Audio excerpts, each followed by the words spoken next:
وأزواجه أمهات المؤمنين وذرياته وأهل بيته كما صليت على آل إبراهيم إنك حميد مجيد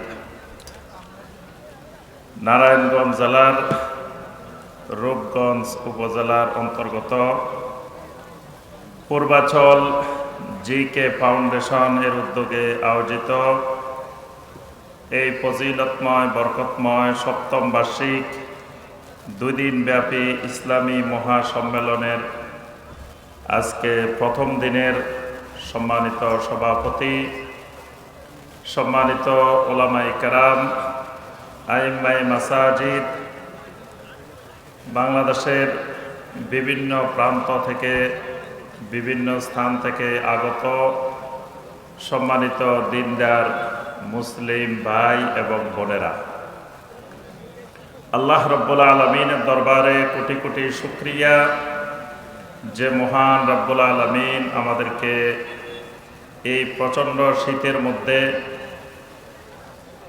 দীর্ঘ সময় ধরে এই মাঠে অবস্থান করে উলামায়ে কেরামদের অত্যন্ত গুরুত্বপূর্ণ কোরআন এবং সহিহ হাদিস ভিত্তিক বিভিন্ন বিষয়ের উপরে আলোচনা শোনার পরে এই পর্যায়ে কোরআন সুন্নাহ থেকে সংক্ষিপ্ত আকারে কিছু কথাবার্তা বলার এবং শোনার যে মহান রব্বুল আলামিন আমাদেরকে তৌফিক দিয়েছেন, সে মহান রব্বুল আলামিনের শুকর আদায় করি। সকলে বলি আলহামদুলিল্লাহ। আলহামদুলিল্লাহ। আমাদের সম্মানিত অনেক শায়েখ আলোচনা করেছেন, আমার পরেও ইনশাআল্লাহ আমাদের সম্মানিত মাশায়েখেরা আলোচনা করবেন বিভিন্ন গুরুত্বপূর্ণ বিষয়ের উপরে। তো মাঝখানে অল্প সময় আমরা যে বিষয়ের উপরে আলোচনা করব, বিষয়টি নাওয়াকিদুল ঈমান ওয়াল ইসলাম, ইসলাম এবং ঈমান ভঙ্গের কারণ। বিষয়টি অনেক লম্বা বিষয়, বড় আকারের বিষয়। এই বিষয়ের উপরে একজন শায়েখ 600-700 পৃষ্ঠার কিতাব পর্যন্ত রচনা করেছেন। তো বিষয়টা অনেক লম্বা দীর্ঘ বিষয়। তো বিষয়টির ব্যাপারে আমাদেরকে একটু সচেতন করার জন্য অত্যন্ত সংক্ষেপে এই বিষয়টির উপরে আলোচনা করার চেষ্টা করব ইনশাআল্লাহ। সম্মানিত ভাই ও বোনেরা, আমরা যারা এই ময়দানে এখানে আছি, আমাদের সকলের ভিতরে ঈমান আছে তো নাকি? আপনাদের সবার ঈমান আছে? পিছনের দিকের বাইদের আছে? পিছনের দিকে আছে, একটু কথা বলেন, ঈমান আছে?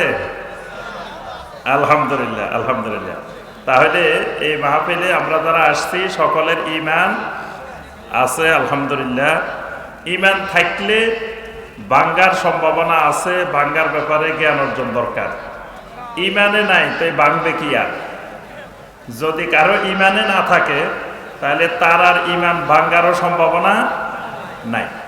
বিয়ে হয়েছে তাহলে তালাকের সম্ভাবনা আছে, বিয়ে হয় নাই তাহলে আর তালাকের মাসালার দরকার নাই। তাহলে ঈমান যদি থাকে তাহলে ঈমান ভঙ্গের মাসআলা, ঈমান ভঙ্গের কারণ জানা দরকার।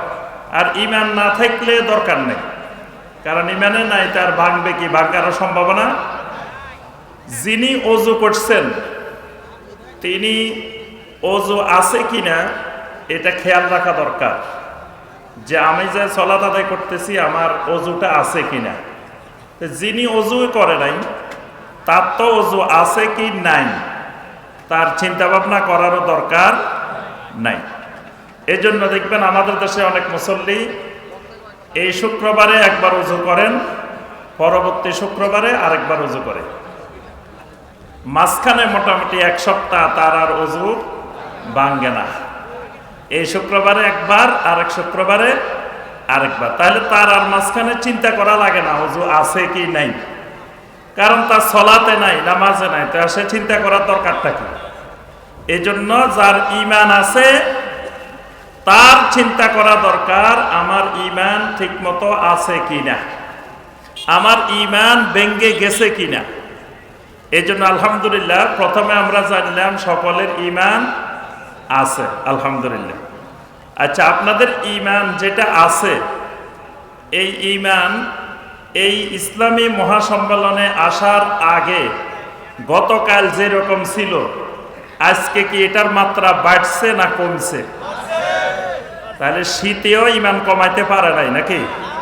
শীত যত বেশি হোক, কিন্তু আমার ঈমান কি হইতেছে? বাড়তেছে। আজকে জিকে একাডেমির এই ফাউন্ডেশনের মাঠে সম্মেলনে আসার পর থেকে যখন আলোচনা শুনতেছেন, তখন ঈমান বাড়ছে না? যে বাড়ে নাই কার কার দেখি? মাশাআল্লাহ, তো সবার বাড়ছে। তো যদি ঈমান বাড়ে আর কমে, তাহলে বুঝতে হবে ঈমান আছে, বাড়েও না কমেও না। আগে যেরকম, গতকাল যেরকম ছিল, আজকেও একই রকম, তাহলে বুঝতে হবে তার ভিতরে ঈমান নাই। ঈমান থাকলে ঈমান বাড়বে, ঈমান কমবে। আল ঈমানু ইয়াজিদু ওয়া ইয়ানকুসু, ঈমান বাড়ে এবং ঈমান কমে। তাহলে ঈমান বাড়া কমার মধ্যে থাকলে বুঝতে হবে তার ভিতরে ঈমানটা আছে। যেই নদীতে জোয়ার আসে, ভাটা আসে, দেখবেন যে নদীর পানিতে বাড়ি যায় পানি, আবার পানি কমে যায়। তাহলে বোঝা যায় যে এই নদীর মধ্যে নাব্যতা ঠিক আছে, সাগরের সাথে সংযোগ ঠিক আছে, মোটামুটি সব কিছুর সংযোগ ঠিক মতো আছে। এই জন্য জোয়ারও আসে, ভাটাও আসে। তো ঈমান যদি থাকে, তাহলে ঈমানেরও এরকম বৃদ্ধি পাবে, আবার মাঝে মাঝে ঈমান কমেও যাবে। আল্লাহ সুবহানাহু ওয়া তাআলার আনুগত্য যত বাড়বে, ঈমান তত বাড়তে থাকবে। আবার আল্লাহর নাফরমানি যত বাড়বে, ঈমান তত কমতে থাকবে। এই জন্য আল্লাহ রাব্বুল আলামিন সূরা আল আনফালের 2 নম্বর আয়াতে কারিমায় আল্লাহ রাব্বুল আলামিন বলেন, ইন্নামাল মুমিনুনা আল্লাযীনা ইযা যুকিরাল্লাহু ওয়াজিলাত কুলুবুহুম ওয়া ইযা তুলিয়াত আলাইহিম আয়াতুহু যাদাতুহুম ঈমানা। সুবহানাল্লাহ। আল্লাহ রাব্বুল আলামিন বলেন, ইন্নামাল মুমিনুন, মুমিন তো শুধুমাত্র তারাই, আল্লাযীনা ইযা যুকিরাল্লাহু ওয়াজিলাত কুলুবুহুম, যখন তাদের সামনে আল্লাহর জিকির করা হয়, আল্লাহর জিকির করার সাথে সাথে ওয়াজিলাত কুলুবুহুম, তাদের অন্তরগুলো প্রকম্পিত হয়, তাদের অন্তরগুলো কেঁপে ওঠে, তাদের অন্তরের ভিতরে কম্পন সৃষ্টি হয়। ওয়া ইযা তুলিয়াত আলাইহিম আয়াতুহু যাদাতুহুম ঈমানা। আল্লাহ রাব্বুল আলামিন বলেন, ঈমানদার আল্লাহর জিকির করলে অন্তর কাঁপে, অন্তর নাচি উঠে, অন্তরের ভিতরে কম্পন হয়। কিন্তু আমরা দেখি বাংলাদেশে জিকির করলে শরীর নাচানাচি করে। কি দেখছেন না আপনারা? আল্লাহর জিকির করলে আল্লাহ পাক এখানে কি বলছেন? সূরা আল আনফালের 2 নম্বর আয়াতে, আল্লাযীনা ইযা যুকিরাল্লাহু ওয়াজিলাত কুলুবুহুম, অন্তর কম্পন সৃষ্টি হবে, অন্তরে আল্লাহর ভয় জাগ্রত হবে, অন্তরে ভীতি তৈরি হবে। কিন্তু আমরা দেখি আমাদের বাংলাদেশে অন্তরে তৈরি হয় না, বডিতে তৈরি হয়। জিকির করে আর নাচানাচি করে, জিকির করে আর লাফালাফি করে, জিকির করে আর মাস ধরে উপরের দিকে উঠে, জিকির করে আর স্টেজে লাফ মারে, জিকির করে আর চারিদিকে দৌড়াদৌড়ি করে, মাওলাকে খোঁজার জন্য বাস ধরে উপরের দিকে যায়। কি আপনারা দেখছেন? এমনি যদি জিজ্ঞাসা করেন তোমার মাওলা কোথায়, বলে যে মাওলা সব জায়গায় বিরাজমান, মাওলা সব জায়গায় আছে। কিন্তু মাওলারে পাওয়ার জন্য বাস ধরে কোন দিকে যায়? উপরের দিকে। তো মাওলা যদি সব জায়গায় থাকে, মাওলারে পাওয়ার জন্য নিচের দিকেও তো ডুব দেওয়া দরকার। কি বলেন? মাওলা নিচের দিকেও আছে না? তাহলে মাওলা পাইতে হলে তো আপনার নদীর মধ্যে, পুকুরের মধ্যে, সাগরের মধ্যে গিয়ে নিচের দিকে খোঁজা দরকার মাওলাকে। কিন্তু মাওলাকে নিচের দিকে খুঁজতে দেখা যায় না, মাওলাকে খুঁজে কোন দিকে? উপরের দিকে। তাহলে আল্লাহর জিকির করলে ইমানদারদের শরীর নাচে না, শরীর কাঁপে না। কাঁপে কি? ওয়াজিলাত কুলুবুহুম, তাদের অন্তর কাঁপে, অন্তরের ভিতরে কম্পন সৃষ্টি হয়, অন্তরের ভিতরে অনুভূতি সৃষ্টি হয়। আর কি হয়, ওয়া ইযা তুলিয়াত আলাইহিম আয়াতুহু যাদাতহুম ঈমানা, আর যখন তাদের সামনে আল্লাহর আয়াত উপস্থাপন করা হয়, আল্লাহ রাব্বুল আলামিনের আয়াত তেলাওয়াত করা হয়, যাদাতহুম ঈমানা, তাদের ঈমান বেড়ে যায়। সুবহানাল্লাহ, তাদের ঈমান আগের থেকে বৃদ্ধি পায়। তাহলে যদি ঈমান বাড়ে, বুঝতে হবে ইন্নামাল মুমিনুন, তারা ঈমানদার, ঈমানওয়ালা। আচ্ছা, আমাদের যে ঈমানটা আছে এটা কোন জায়গায় থাকে? ঈমানটা কোন জায়গায় থাকে? মাথায় থাকে না পায়ে থাকে না পেটে থাকে না কোথায় থাকে ঈমান? জি, অন্তরে। ঈমানের মহল, ঈমানের স্থান হলো কোথায়? কালব। কালবের মধ্যে ভিতরে ঈমান থাকে। এই জন্য ঈমানটা বাহ্যিকভাবে সরাসরি শতভাগ নিশ্চিত করে দেখা যায় না। মুনাফিকেরা বাহ্যিকভাবে ঈমানের লেবাস ধরত, কিন্তু তাদের অন্তরের ভিতরে ঈমান ছিল না। এটা বাহিরে বাহ্যিকভাবে অনেকেই বুঝতে পারত না। এই জন্য ঈমানের স্থান কোথায়? অন্তরে, কালবের মধ্যে ঈমান থাকে। কারণ কালব হলো মানুষের পুরা বডির, শরীরের রাজধানী। আর ঈমান দ্বারা সবকিছু নিয়ন্ত্রিত হয়। এই জন্য ঈমানটাও থাকে রাজধানীতে, মূল জায়গায়, মূল পয়েন্টে। আল্লাহ রাসূল সাল্লাল্লাহু আলাইহি ওয়াসাল্লাম বলছেন, তোমাদের শরীরের মধ্যে একটা গোশতের টুকরা আছে। আলা ইন্না ফিল জাসাদে মুদগাহ, তোমাদের শরীরের মধ্যে একটা গোশতের টুকরা আছে। ইজা সলাহাত সলাহাল জাসাদু কুল্লু, যদি এটা ঠিক থাকে তোমার পুরা শরীর, তোমার পুরা বডি ঠিক থাকে। ওয়া ইদা ফাসাদাত ফাসাদাল জাসাদু কুল্লুহু, যদি এটা নষ্ট হয়ে যায়, পুরা বডি, পুরা শরীর তোমার নষ্ট হয়ে যায়। আলা ওয়াহিয়াল কালব, সেটার নাম হলো কালব, সেটার নাম হলো অন্তর। অন্তরটা হলো পুরা বডির, পুরা শরীরের রাজধানী। তো রাজধানীর মধ্যে ঈমান থাকে। কারণ ঈমান একজন ঈমানদারের পুরা জিন্দেগীর সমস্ত কাজগুলো পরিচালনা করে। তো পরিচালনা রাজধানী থেকেই হয়। এই জন্য ঈমানটা থাকে কোন জায়গায়? অন্তরের মধ্যে। আচ্ছা, এবার আসেন, একজন ওযু কেমনে করে এটা শিখছে, কিন্তু ওযু কেমনে ভাঙ্গে এটা শিখে নাই। তাহলে এই লোকের জীবনে কোনোদিন ওযু ভাঙ্গার সম্ভাবনা আছে? একবার ওযু করলে মোটামুটি আর পুরা জীবনে দ্বিতীয়বার ওযু করার দরকার নাই। কারণ সে ওযু কেমনে করে সেটা শিখছে, কিন্তু ওযু কেমনে ভাঙ্গে এটা শিখে নাই। তাহলে একজন ব্যক্তির উপরে ওযু করার পদ্ধতি শিখা যেমন ফরজ, ওযু কেমনে ভাঙ্গে এইটা, ওযু ভঙ্গের কারণ শিখাটাও ফরজ। ঠিক সালাত কেমনে আদায় করতে হবে এটা শিখা যেমন ফরজ, সালাত কেমনে ভেঙ্গে যাবে এটা শিখাও ফরজ। সিয়াম পালন করা যেমন ফরজ, সিয়াম কেমনে ভেঙ্গে যাবে এইটা শিখাও ফরজ। এই জন্য প্রত্যেকটা জিনিসের ভালো জিনিস যেমন শিখা ফরজ, এর বিপরীত জিনিসটা সম্পর্কে জ্ঞান অর্জন করাও ফরজ। যেমন ঈমান, আপনাদের সবার ভিতরে ঈমান আছে।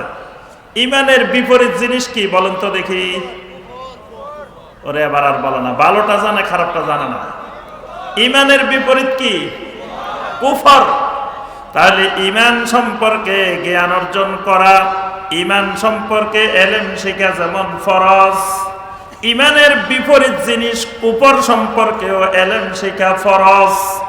কুফর সম্পর্কে জ্ঞান অর্জন করাটাও ফরজ। আচ্ছা, এবার বলেন শিরিক, শিরিক কি ভালো জিনিস না খারাপ জিনিস? শিরিকের বিপরীত ভালো জিনিস কি? শিরিকের বিপরীত ভালোটা কি?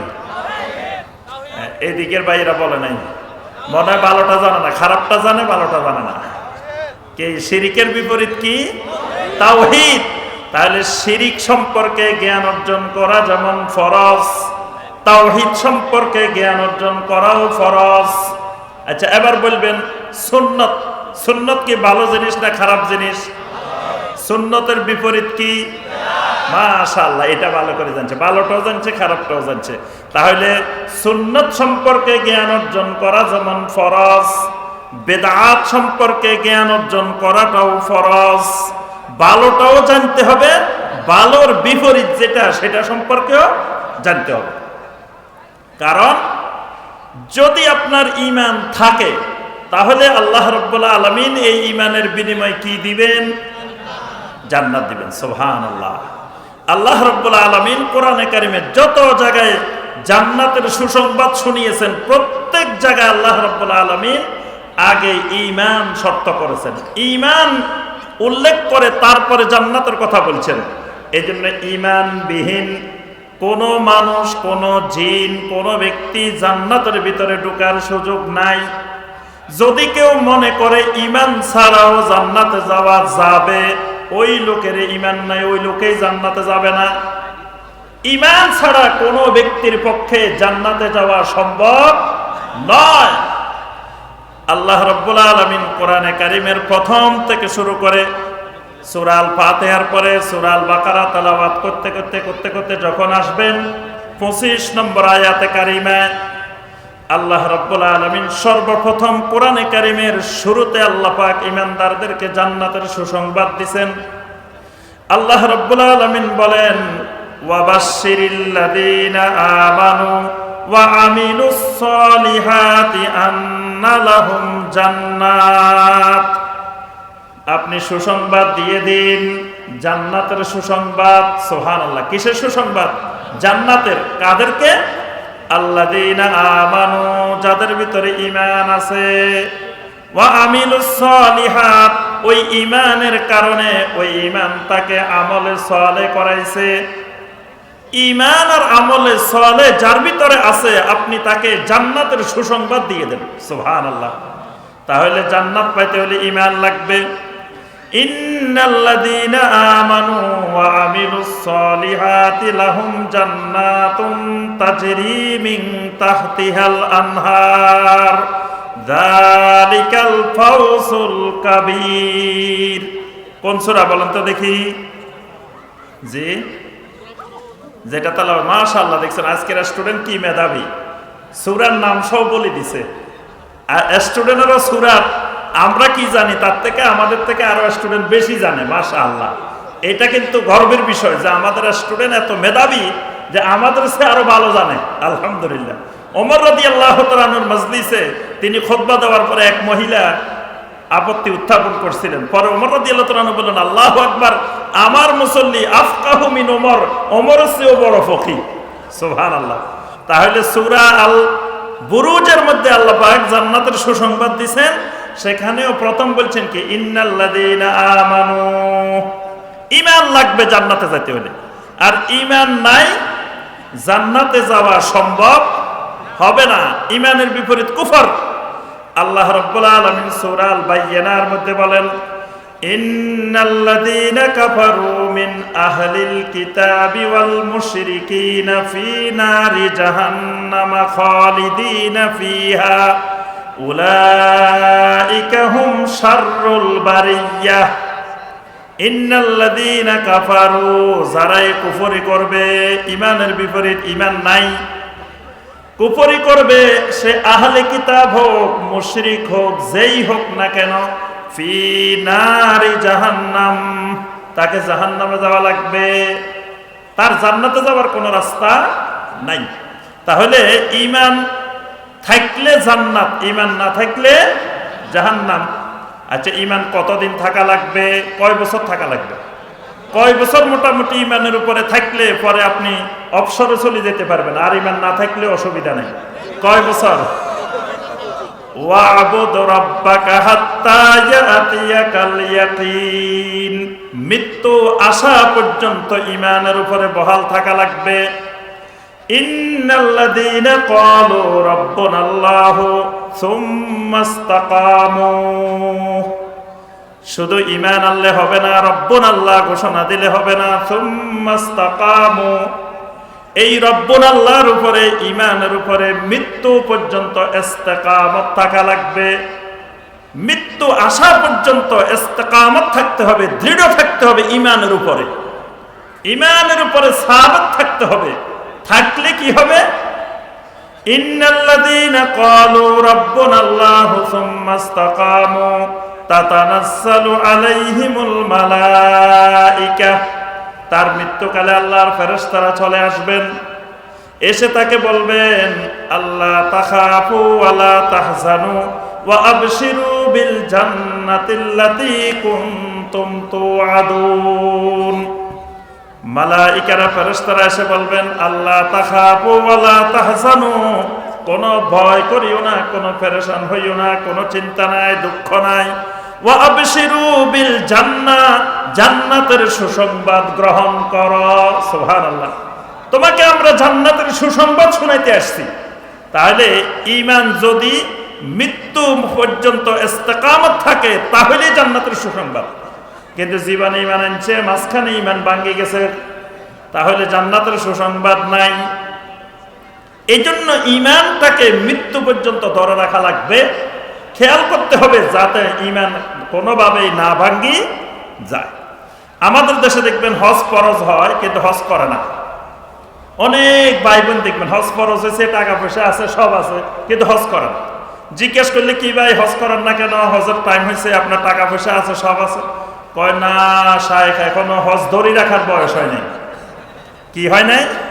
হজ ধরে রাখার বয়স হয়। আচ্ছা, তো হজ ধরে রাখার বয়স হয়েছে কখন?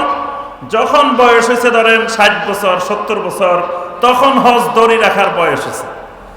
এবার উনি আল্লাহ রহমতে হজে গেছেন। যাওয়ার পরে উনি মিনার ময়দানে, আরাফার ময়দানে, মুজদালিফার ময়দানে টয়লেটের সিরিয়ালে দাঁড়াইছে, 10 নম্বরে, 12 নম্বরে, 15 নম্বর সিরিয়ালে। তো উনার হজ দড়ি রাখার বয়স হয়েছে কিন্তু টয়লেট দড়ি রাখার বয়স নাই। ওনার এহরামের কাপড় নষ্ট হয়ে গেছে, কারণ উনার এখন হজ ধরার বয়স হয়েছে কিন্তু অজু দড়ি রাখা, টয়লেট দড়ি রাখা এটার বয়স এখন আর নাই, এখন শেষ। আমাদের অবস্থা বাংলাদেশে এইরকম। এই জন্য ঈমানকে মৃত্যু পর্যন্ত শক্ত করে ধরে রাখতে হবে। তাহলে খেয়াল রাখতে হবে কোনো অবস্থায় যেন আমার ঈমান না ভাঙে। তো ঈমান কেমনে ভাঙে? তো ঈমান ভঙ্গের অনেক কারণ আছে। কোরআনে কারিমে আল্লাহ রাব্বুল আলামিন ঈমান ভঙ্গের অনেকগুলো কারণ বর্ণনা করেছেন। সহিহ হাদিসের মধ্যে অনেকগুলো ঈমান ইসলাম ভঙ্গের কারণ আল্লাহ রাসূল সাল্লাল্লাহু আলাইহি ওয়াসাল্লাম বর্ণনা করেছেন। তো সবগুলো আমরা বর্ণনা করলে সারা রাত খালি এই বিষয়ের আলোচনায় লাগবে, ফজর পর্যন্ত। তা আজকে এই জন্য সব আলোচনা করা হবে না, খালি একটু ধারণা দেওয়া হবে যে আপনারা এই বিষয়ের উপরে এলেম শিখবেন, জ্ঞান অর্জন করবেন, এটা ফরজ জ্ঞান। এই এলেম শিখা লাগবেই যদি ঈমান নিয়ে কবরে যেতে হয়। এই জন্য এই ঈমান কেমনে ভাঙ্গে, ঈমান ভঙ্গের কারণগুলো শিখবেন। আহলুল এলেমেরা সবগুলো ঈমান ভঙ্গের কারণকে গবেষণা করে দেখেছেন যে মোটামুটি 10টা মূলনীতি, 10টা মৌলিক কারণ, প্রধানত 10টা মৌলিক কারণ খেয়াল রাখলে তাহলে যতগুলো ঈমান ভঙ্গের কারণ আছে সবগুলো এই 10টার যে কোনো একটার সাথে সম্পৃক্ত হয়। এই জন্য আহলুল এলেমেরা বলছেন যে ঈমান ভঙ্গের প্রধানত 10টা কারণ আছে। এই 10টা কারণ শুধু সংক্ষেপে আপনাদেরকে বলে দিব। 1 নম্বর, আশ-শিরকু ফি ইবাদাতিল্লাহি তাআলা, আল্লাহ রাব্বুল আলামিনের ইবাদতের মধ্যে শিরিক করা। আল্লাহ সুবহানাহু ওয়া তাআলার ইবাদতে শিরিক করলে ঈমানও ভাঙে, ইসলামও ভাঙে। কিসের মধ্যে শিরিক করা? আল্লাহ রাব্বুল আলামিনের ইবাদতের মধ্যে। আচ্ছা বলেন তো দেখি, শিরিক বড় না কুফরি বড়? জি, শিরিক আর কুফর দুটার মধ্যে পার্থক্য কি? প্রত্যেকটা শিরিক কুফর, কিন্তু প্রত্যেকটা কুফর শিরিক না। প্রত্যেকটা শিরিক, শিরিক করা মানে সে শিরিকও করছে, কুফরিও করছে। আর প্রত্যেক কুফরি করা, প্রত্যেক কুফরি শিরিকের আওতাভুক্ত না, মানে শিরিক ছাড়াও কুফরি হইতে পারে। তো এই জন্য শিরিকটা হলো কুফরির একটা অন্যতম প্রকার, অন্যতম মাধ্যম হলো শিরিক। আল্লাহ রাব্বুল আলামিনের কোন ইবাদতে শিরিক করলে ঈমান ইসলাম কি হয়? ভেঙে যায়।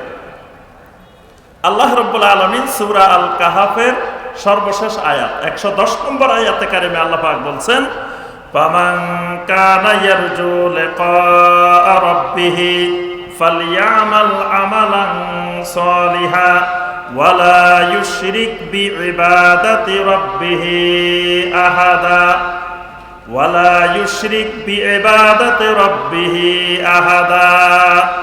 যে ব্যক্তি তার রবের সাথে সাক্ষাতের আশা পোষণ করে সেই যেন আমলে সালেহ করে, তবে তাকে খেয়াল রাখতে হবে সেই যেন তার রবের ইবাদতের সাথে কাউকে শরীক না করে। অর্থাৎ আল্লাহ রাব্বুল আলামিনের যদি রহমত পেতে হয়, জান্নাত পেতে হয়, তাহলে আল্লাহর সাথে শিরিক করা যাবে না। শিরিক করলে আর ঈমান থাকবে না। এজন্য যত রকমের আল্লাহর ইবাদত আছে, আল্লাহ রাব্বুল আলামিনের ইবাদতের বিভিন্ন ধরন আছে। কালবের মাধ্যমে ইবাদত হয়, জবানের মাধ্যমে ইবাদত হয়, অর্থের মাধ্যমে ইবাদত হয়, শরীরের মাধ্যমে ইবাদত হয়, বিভিন্ন মাধ্যমে মহব্বতের মাধ্যমে ইবাদত হয়, আনুগত্যের মাধ্যমে ইবাদত হয়, উৎসর্গের মাধ্যমে, নুসুকের মাধ্যমে ইবাদত হয়। ইবাদতের যতগুলো মাধ্যম আছে, যতগুলো প্রকরণ আছে, সকল প্রকার ইবাদতের ক্ষেত্রে আল্লাহ রাব্বুল আলামিনের সাথে কাউকে শরীক করা যাবে না, করলে ঈমান শেষ। এজন্য আল্লাহ রাব্বুল আলামিনের যেটা ইবাদত সেটা আর কারো জন্য করা যাবে না। যেমন সেজদা করা আল্লাহ রাব্বুল আলামিনের একটি গুরুত্বপূর্ণ ইবাদত। এই সেজদা আল্লাহ রাব্বুল আলামিন ছাড়া আর কাউকে করা যাবে না। আল্লাহ পাক স্পষ্ট করে নিষেধ করেছেন, লা তাসজুদু লিশ-শামসি ওয়ালা লিল-কামার। খবরদার সূর্যকে সেজদা করিও না, চন্দ্রকে সেজদা করিও না, অর্থাৎ কোন মাখলুককে গায়রুল্লাহকে সেজদা করিও না। ওয়াসজুদু লিল্লাহিল্লাযী খালাকাহুন্না। শুধুমাত্র সেজদা করবা ওই আল্লাহ রাব্বুল আলামিনকে, যিনি এই সমস্ত মাখলুককে সৃষ্টি করেছেন। ইন কুনতুম ইয়্যাহু তা'বুদুন। যদি তোমরা সত্যিকারের তাওহীদুল ইবাদতের তাওহীদের ভিত্তিতে আল্লাহর গোলামি করো, তাহলে তোমাদেরকে আল্লাহ ছাড়া কাউকে সেজদা করা যাবে না। বাংলাদেশে দেখবেন আল্লাহ ছাড়া অনেককে সেজদা করা হয়, অনেক জীবিত পীর সাহেবকে সেজদা করা হয়। অনেক পীর সাহেব সেজদা করার জন্য সুন্দর করে জায়গাও বানায় রাখে যে তার মুরিদানেরা এসে তাকে সেজদা করবে, এবং বলে যে এটা ইবাদতের সেজদা না, এটা তাজিমি সেজদা। তো যেই নামে হোক, তাজিমি নামে হোক আর যেই নামে হোক, আল্লাহ রাব্বুল আলামিনের যেটি ইবাদত সেজদা, সেটি আল্লাহ সুবহানাহু ওয়া তাআলা ছাড়া আর কাউকে করা যাবে না। অনেকে কবরের সামনে গিয়ে, মাজারের মধ্যে গিয়ে কবরের সামনে সেজদায় পড়ে যায়। এই মৃত ব্যক্তিকেও কোনো অবস্থায় সেজদা করা যাবে না। এই সেজদা করলে তার ঈমান ইসলাম ভেঙে যাবে। অনেকে বিভিন্ন জায়গায় মান্নত করে করে টাকা পয়সা, খাসি, মুরগি, ছাগল, তারপরে মোমবাতি, মশারি, তারপরে অনেক জিনিস নিয়ে রওনা দিয়ে দেয়। এই মান্নত করাটাও আল্লাহ রাব্বুল আলামিনের একটি ইবাদত। এই ইবাদত আল্লাহ ছাড়া যদি কারো জন্য করা হয় তাহলে ঈমান ভেঙে যাবে, ঈমান নষ্ট হয়ে যাবে। এরপরে এইরকম আরো অসংখ্য শিরিক আমাদের সমাজে বিদ্যমান আছে। আল্লাহ রাব্বুল আলামিন ছাড়া কারো কাছে দোয়া করা, চাওয়া, অনেকে মাজারে গিয়ে সন্তান চায়, বাবার কাছে গিয়ে অনেক কিছু চায়। অনেকে বিশ্বাস করে আল্লাহর দন রাসূলের দিয়া, আল্লাহ গেছেন গায়েব হইয়া, রাসূলের দন খাজায় পাইয়া শুইয়া আছেন আজমিরে, কেউ ফিরে না খালি হাতে, গেলে খাজার দরবারে। নাউযুবিল্লাহ। এই আকীদা পোষণ করা ঈমান ভঙ্গের সবচাইতে বড় কারণ। এই আকীদা পোষণ করা শিরিক। আল্লাহ রাব্বুল আলামিনের দন আল্লাহ কাউকে দেন নাই। ওয়া ইনদাহু মাফাতিহুল গায়বে। আল্লাহ পাক বলেন গায়েবের সকল চাবিকাঠি আমি আল্লাহর হাতেই। লাহু মাকালিদুস সামাওয়াতি ওয়াল আরদ। সমস্ত কিছুর একচ্ছত্র মালিকানা আসমান জমিনের সকল ভান্ডারের একমাত্র একচ্ছত্র মালিক আল্লাহ রাব্বুল আলামিনের হাতে। আল্লাহ পাক রাসূলকে দিয়ে গায়েব হয়ে যান নাই, রাসূল আবার আজমিরে দিয়ে রাসূল সরে যান নাই। অর্থাৎ এই আকীদাগুলো শিরকি আকীদা, শিরকি চিন্তা চেতনা, ঈমান ভঙ্গের কারণ। এরপরে আমরা দেখি আমাদের সমাজে আরো অসংখ্য ধরনের শিরিক আছে। এই শিরিক করলে কি হয়? ঈমান ভেঙে যায়। 2 নম্বর কারণ যেটি, সেটি হলো মান জাআলা বাইনাহু ইয়াদউহুম ওয়া ইয়াসআলুহুমুশ শাফাআ ওয়া ইয়াতাওয়াক্কালু আলাইহিম, আল্লাহ এবং তার মাঝখানে একজন মধ্যস্থতাকারী বানিয়ে নেওয়া, যার কাছে সে দোয়া করবে, যার কাছে শাফাআত কামনা করবে, যার উপরে সে তাওয়াক্কুল করবে, তাহলে তার ঈমান ভেঙে যাবে। শয়তান মানুষকে এই অনুপ্রেরণা দেয়, এই অনুভূতি মানুষের মধ্যে সৃষ্টি করতে চেষ্টা করে যে তুমি একটা বিচারের জন্য একটা আদালতে গেলে, তুমি একটা কোর্টে গেলে, সেখানে তুমি নিজে আদালতের মামলা মোকাবেলা করতে পারো না, তোমার মামলা মোকাবেলা করার জন্য একজন উকিল লাগে, ব্যারিস্টার লাগে। তো কিয়ামতের ময়দানে আল্লাহর কাছে তোমার বিচার হবে আল্লাহর আদালতে, সেখানে তুমি উকিল ব্যারিস্টার ছাড়া চলে যাবে, এটা কেমনে হয়? এই জন্য তোমার উকিল ধরা দরকার, ব্যারিস্টার ধরা দরকার। এই জন্য সমাজে শয়তান অনেক আউলিয়া ও শয়তান, শয়তানের আউলিয়া তৈরি করে রাখছে, যারা নিজেদেরকে উকিল ব্যারিস্টার হিসাবে পরিচয় দিয়ে যে সব নিয়ে আমাদের এখানে চলে আসো, তোমার জান্নাত নিশ্চিত, কিয়ামতের দিন আমরা তোমার জন্য বাস ভাড়া করে রাখবো, ট্রেন ভাড়া করে রাখবো, জাহাজ ভাড়া করে রাখবো, তোমার যেমনে যাইতে জান্নাতে সুবিধা হয় সব কিছু আমাদের ব্যবস্থা করা আছে, তুমি খালি টাকা পয়সা নজর মান্নত সব নিয়ে আমাদের এখানে চলে আসো। মানে উকিল ব্যারিস্টারেরা বসে আছে যে তারা কিয়ামতের দিন আপনার সব মামলা দেখাশোনা করবে। নাউজুবিল্লাহ। এইরকম উকিল ব্যারিস্টার ধরলে কি হবে? ঈমান ভেঙে যাবে। আল্লাহ রাব্বুল আলামিন সূরা ইউনূসের 18 নম্বর আয়াতে বলছেন, ওয়ায়াবুদুনা মিন দুনিল্লাহি মা লা ইয়াদুররুহুম ওয়া লা ইয়ানফাউহুম ওয়া ইয়াকুলুনা হাউলাই শুফাআউনা ইনদাল্লাহ। মুশরিকেরা এমন এমন মাবুদের ইবাদত করত যারা তাদের ক্ষতিও করতে পারে না, উপকারও করতে পারে না, কিন্তু তারা বলতো উপকারও দরকার নাই, ক্ষতিও দরকার নাই, আমার কিয়ামতের ময়দানে আল্লাহর কাছে আমার এই মাবুদেরা সুপারিশ করবে, কিয়ামতের দিন আমাদের জন্য সুপারিশ করবে। বাস এই জন্যই আমরা এদের ইবাদত করি। তো অনেকে এইরকম সুপারিশের আশায় দেখবেন যে লক্ষ লক্ষ মানুষ দৌড়াইতেছে। এখন যদি জিজ্ঞাসা করেন, এই ভাই আপনি ওখানে যে দৌড়াইতেছেন ওখানে কি পাইছেন? কয় মিয়া আমি না পাগল, এই যে লাখ লাখ মানুষ যাইতেছে সবাই কি পাগল নাকি? আরেকজনের জিজ্ঞেস করবেন, ভাই কি ব্যাপার আপনি ওখানে কি জন্য যাইতেছেন? কয় রে মিয়া লাখ লাখ মানুষ যাইতেছে, আমি না পাগল, সবাই কি পাগল নাকি? আসলে সবাই পাগল। মানে কেউ জানে না কেন যাইতেছে, কি উদ্দেশ্যে যাইতেছে, কি পাবে। দেখতেছে লাখ লাখ মানুষ যাইতেছে, বা সেও যাইতেছে, সেও যাইতেছে, অর্থাৎ সে এরকম মনে করে আশা করে বসে আছে যে এই জায়গায় গেলে কিয়ামতের দিন শাফাআত পাওয়া যাবে, তারপরে এই জায়গায় গেলে আরাফাতের ময়দানে যাওয়া লাগবে না, এখানে গেলে হজের সওয়াব বাংলাদেশে বসেই পাওয়া যাবে, তারপরে আপনার মসজিদে হারামে সালাত আদায় করলে আপনার 1 লক্ষ টাকা, আর এখানে আদায় করলে আপনার আরো 7,49,00,000 আরো বেশি বেশি, নাউজুবিল্লাহ। অর্থাৎ এই জাতীয় চিন্তা চেতনা পোষণ করা ঈমান ভঙ্গের কারণ। 3 নম্বর কারণ যেটা, সেটা হলো কোন ব্যক্তি মুশরিককে মুশরিক মনে করে না, কাফেরকে কাফের মনে করে না, এবং কাফেরদের মতবাদকে, মুশরিকদের মতবাদকে বিশুদ্ধ মনে করে, ইসলামকে একমাত্র দ্বীন মনে করে না। এরকম মনে করলে তার ঈমান ভেঙে যাবে, এটা ঈমান ভঙ্গের কারণ। যদি মুশরিককে মুশরিকে মনে করি, তাহলে মুশরিকের কৃষ্টি, কালচার, সংস্কৃতি আমি কখনো গ্রহণ করার কথা না। কিন্তু যেহেতু এগুলা গ্রহণ করতেছি, এগুলাকে মহব্বত করতেছি, ভালোবাসতেছি, তার অর্থ হলো আমি মুশরিককে মুশরিক মনে করতেছি না, কাফেরকে কাফের মনে করতেছি না। 4 নম্বর যেটি, নবী সাল্লাল্লাহু আলাইহি ওয়াসাল্লামের হেদায়েতের চাইতে, আদর্শের চাইতে পৃথিবীর অন্য কোন আদর্শকে শ্রেষ্ঠ মনে করলে, উত্তম মনে করলে, কল্যাণকর মনে করলে, যুগোপযোগী মনে করলে ঈমান ভেঙে যাবে। এটা ঈমান ভঙ্গের গুরুত্বপূর্ণ একটি কারণ। অর্থাৎ কিয়ামত পর্যন্ত নবী সাল্লাল্লাহু আলাইহি ওয়াসাল্লামের আদর্শই হলো দুনিয়ার মানবতার কল্যাণের জন্য একমাত্র আদর্শ। এর বাহিরে অন্য কোনো আদর্শকে উত্তম মনে করলে, সুন্দর মনে করলে, যুগোপযোগী মনে করলে ঈমান ভেঙে যাবে।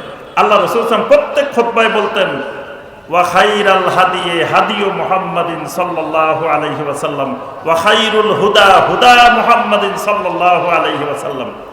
কয়টা গেছে? 4টা।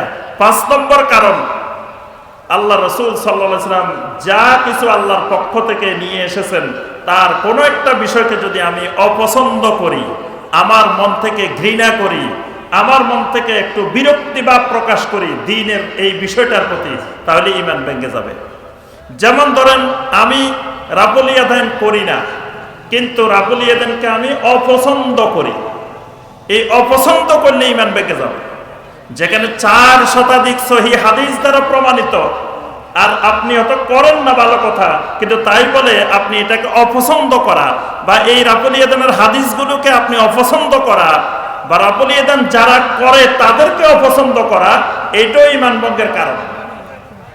অর্থাৎ আল্লাহর দ্বীনের কোনো জিনিসকে অপছন্দ করা যাবে না। 6 নম্বর, আল্লাহর দ্বীনের কোনো বিষয়কে নিয়ে ঠাট্টা বিদ্রুপ হাসি তামাশা করা যাবে না, করলে ঈমান ভেঙে যাবে। যদি আপনি বুকে হাত বাঁধা নিয়ে ঠাট্টা মশকরা করেন, তারপর আপনি যদি বুকের উপরে হাত বাঁধাকে বলেন যে এটা আম্মাওয়ালা নামাজ, এটা লেডিস মার্কা নামাজ, তারপরে আপনি হাত রাব্বুল ইয়াদাইন করাকে যদি বলেন বারবার হাত মারা, বারবার হাত নাচানি, এরকম ব্যঙ্গ বিদ্রুপ করে নবী সাল্লাল্লাহু আলাইহি ওয়াসাল্লামের কোন সুন্নতকে যদি নিয়ে হাসি তামাশা করেন, পায়ের সাথে পা মিলানো নিয়ে আপনি হাসি তামাশা করেন, ঠাট্টা করেন, কাঁধের সাথে কাঁধ মিলানো নিয়ে ঠাট্টা মশকরা করেন, এটাও ঈমান ভঙ্গের গুরুত্বপূর্ণ একটি কারণ। আল্লাহ রাব্বুল আলামিন স্পষ্ট করে বলে দিয়েছেন, লা তা'তাযিরু কাদ কাফারতুম বাদা ঈমানিকুম। আল্লাহকে নিয়ে, আল্লাহর আয়াত নিয়ে, আল্লাহর রাসূল নিয়ে যদি ঠাট্টা বিদ্রুপ করো, কোনো ওজর আপত্তি নাই। তুমি যত বড় মুফতি হও, যত বড় মুহাদ্দিস হও, যত বড় আল্লামা হও, যত বড় যাই কিছু হও, লা তা'তাযিরু কাদ কাফারতুম বাদা ঈমানিকুম, তোমার ঈমানের পরে তুমি কাফের হয়ে গেছো, ঈমান চলে গেছে। 7 নম্বর, জাদু করা, জাদুর সাথে সম্পৃক্ত থাকা ঈমান ভঙ্গের কারণ। 8 নম্বর, মুসলিমের বিরুদ্ধে কোনো কাফের মুশরিককে সহযোগিতা করা, কোন মুসলিমের ক্ষতি করার জন্য, মুসলিমের উপর আক্রমণ করার জন্য আমার মুসলমান ভাইয়ের বিরুদ্ধে কাফের মুশরিককে সহযোগিতা করলে ঈমান ভেঙে যায়। 9 নম্বর, নবী সাল্লাল্লাহু আলাইহি ওয়াসাল্লামের আনিত শরীয়তের থেকে কেউ যদি নিজেকে আওতামুক্ত মনে করে, যদি মনে করে শরীয়তের সব মানা দরকার নাই, কিছু মানলে চলে, কিছু না মানলেও চলে, অথবা যদি মনে করে নবী সাল্লাল্লাহু আলাইহি ওয়াসাল্লাম যে শরীয়ত আনছেন শরীয়ত এটা এখনকার বর্তমান যুগ উপযোগী না, অথবা যদি মনে করে যে দ্বীন শরীয়ত থেকে অনেকগুলো বিধিবিধান আমাদের আলাদা জিনিস, আবার কেউ যদি মনে করে শরীয়ত না মানিও আল্লাহর ওলি হওয়া যায়, যে আমি ল্যাংটা হইলে কি হবে, আমি কার ভিতরে কি আছে কিছু বলা যায় না, কয় কার ভিতরে কি আছে, বাবা কিছু বলিও না, কার ভিতরে কি আছে কিছু বলা যায় না, ল্যাংটা হইও বাংলাদেশে আল্লাহর ওলি হওয়া যায়। তো কেউ যদি মনে করে শরিয়া বিরোধী কাজ করেও আল্লাহর ওলি হওয়া যায়, তার ঈমান ভেঙে যাবে, কারণ শরীয়তের আওতা মুক্ত হওয়ার কারো সুযোগ নাই। 10 নম্বর যে কারণটা সর্বশেষ বলে আমি শেষ করব, সেটা হলো আল ইরাজু আন দীনিল্লাহি তাআলা লা ইয়াতাআল্লামুহু ওয়া লা ইয়ামালু বিহি, আল্লাহর দ্বীন থেকে বিমুখ হয়ে যাওয়া, দ্বীনের ইলমও শিখে না, আমলও করে না, অর্থাৎ তার ঈমানের ভিতরে কোনো ক্ষুধা লাগে না। কারো যদি শরীরের মধ্যে ক্ষুধা নাই, পেটে কোনো ক্ষুধা নাই, 1 সপ্তাহ খায় নাই, কোনো ক্ষুধাই লাগে নাই, তো বুঝতে হবে তার শরীর সুস্থ নাই, তার অসুস্থ। ঈমানের ক্ষুধা নাই, ঈমানের ক্ষুধা লাগে না, ঈমানের ক্ষুধা হলো ইলম আর আমল।